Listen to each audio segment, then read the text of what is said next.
Praise the lord. ఈరోజు దేవుని వాగ్దానము, అరణ్యములో మోషే సర్పమును ఎలాగు ఎత్తెనో అలాగే విశ్వసించు ప్రతివాడును నశింపక ఆయన ద్వారా నిత్య జీవము పొందునట్లు మనుష్య కుమారుడు ఎత్తబడవలెను. యోహాను సువార్త 3వ అధ్యాయము 14వ వచనము. సహోదరి సహోదరులారా, ఈ వాక్యం యేసుక్రీస్తుకు మరియు నికోదేముకు మధ్య జరిగిన సంభాషణలో ఒక భాగం. నికోదేము ఒక పరిసయ్యుడు. యేసు ప్రభు బోధల గురించి, ఆయన చేసిన కార్యముల గురించి విని దేవుని తోడు ఉంటేనే గాని ఎవరు ఇలాంటి కార్యాలు చేయలేరని నమ్మి ఇంకా అనేక విషయాలు తెలుసుకొనుటకు రాత్రివేళ యేసయ్య యొద్దకు వచ్చాడు. తిరిగి జన్మించడం గురించి, మనుష్య కుమారుడు ఎత్తబడడం గురించి విశ్వసించు ప్రతివాడు నిత్య జీవము పొందడం గురించి ఇలా అనేక విషయాలు యేసయ్య అతనికి తెలియజేశాడు. మోషే అరణ్యంలో సర్పాన్ని ఎత్తడం గురించిన ప్రస్తావన సంఖ్యాకాండంలో ఉంటుంది. ఇజ్రాయేలీలు అరణ్యంలో ప్రయాణించేటప్పుడు దేవునికి మరియు మోషేకు వ్యతిరేకంగా లేచారు. దానికి ప్రతిస్పందనగా దేవుడు విషపూరితమైన పాములను ప్రజల మధ్యకు పంపాడు. చాలామంది ఇజ్రాయేలీలు పాము కాటు వలన చనిపోయారు. ప్రజలు పశ్చాత్తాపడి సహాయం కోరినప్పుడు దేవుడు మోషేకు ఒక ఇత్తడి సర్పాన్ని తయారు చేసి దానిని స్తంభంపై ఉంచమని, దానిని చూసేవారెవరైనా బ్రతుకుతారని ఆదేశించాడు. ప్రియులారా, ఈ సంఘటన క్రీస్తు శిలువ యొక్క పూర్వ రూపంగా పనిచేస్తుంది. స్తంభంపై ఉన్న ఇత్తడి సర్పము స్వస్థత మరియు విమోచనకు చిహ్నంగా ఉంది.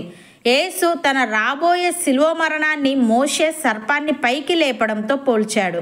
పాముకాటుకు గురైన ఇజ్రాయేలీలకు స్తంభంపై ఉన్న ఇత్తడి సర్పం ఎలా ఔషధమో, అదేవిధంగా యేసు బలి పాప మరణాలకు పరిహారమని ఇత్తడి సర్పము ద్వారా స్వస్థత పొందే దేవుని ఏర్పాటుపై నమ్మకం ఉంచినట్లయితే విశ్వాసులు కూడా తమ రక్షణ కోసం యేసు శిలువ బలిపై నమ్మకం ఉంచాలని తెలియజేస్తుంది. ఇది క్రైస్తవ్యంలో పునాది వంటి అంశం మరియు యేసు మరణం మానవాళిని దేవునితో పునరుద్ధరించే ప్రాయశ్చిత్త త్యాగం అనే నమ్మకాన్ని ఇది నొక్కి చెబుతుంది. యేసు దేవుని గొర్రెపిల్లగా లోకమంతటి పాపాలను మోసుకుపోయాడు గనుకనే మనుషులు నూతన జన్మ, నిత్య జీవం అనే వాటిని పొందడానికి సాధ్యమైంది. భక్తుడు ఈ విధంగా అంటున్నాడు: మృతులలో నుండి యేసుక్రీస్తు తిరిగి లేచుట వలన జీవముతో కూడిన నిరీక్షణ మనకు కలుగునట్లు, అనగా అక్షయమైనదియు నిర్మలమైనదియు వాడబారనిదియునైన స్వాస్థ్యము మనకు కలుగునట్లు ఆయన తన విశేష కనికరము చొప్పున మనలను మరలా జన్మింపజేసెను. కడవరి కాలమందు బయలుపరచబడుటకు సిద్ధముగానున్న రక్షణ మీకు కలుగునట్లు విశ్వాసము ద్వారా దేవుని శక్తి చేత కాపాడబడు మీ కొరకు ఆ స్వాస్థ్యము పరలోకమందు భద్రపరచబడి ఉన్నది. ఇందువలన మీరు మిక్కిలి ఆనందించుచున్నారు గాని అవసరమును బట్టి నానా విధములైన శోధనల చేత ప్రస్తుతమున కొంచెము కాలము మీకు దుఃఖము కలుగుచున్నది.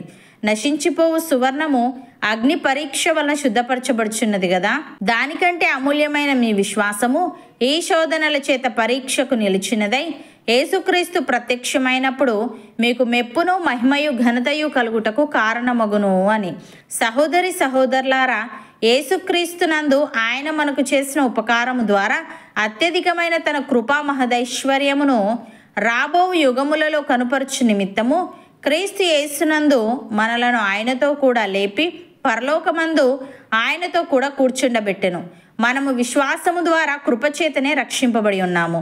ఇది మన వలన కలిగినది కాదు, దేవుని వరమే.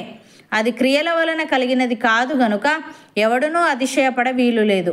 మరియు వాటి యందు మనము నడుచుకొనవలనని దేవుడు ముందుగా సిద్ధపరిచిన సత్క్రియలు చేయుటకై మనము క్రీస్తు యేసునందు సృష్టింపబడిన వారమై ఆయన చేసిన పని అయి ఉన్నాము. అవును అన్నవారు నాతో పాటు ప్రార్థనలో ఏకీభవించండి.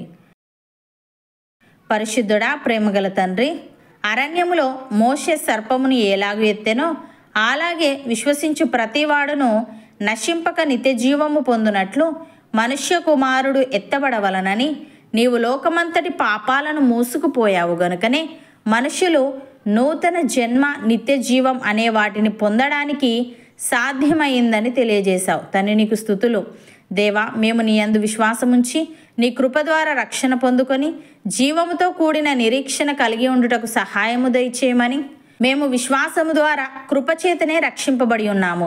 ఇది మా వలన కలిగినది కాదు, నీ వరమే గనుక మేము అతిశయపడక వాటి యందు మేము నడుచుకొనవలనని నీవు ముందుగా సిద్ధపరిచిన సత్క్రియలు చేసేవారంగా ఉండుటకు కృపచూపమని, నీవు ప్రత్యక్షమైనప్పుడు మెప్పును, మహిమను, ఘనతను పొందుకునే భాగ్యము మాలో ప్రతి ఒక్కరికి నీవే అనుగ్రహించమని యేసుక్రీస్తు నామమున ప్రార్థిస్తున్నాము తండ్రి. ఆమెన్.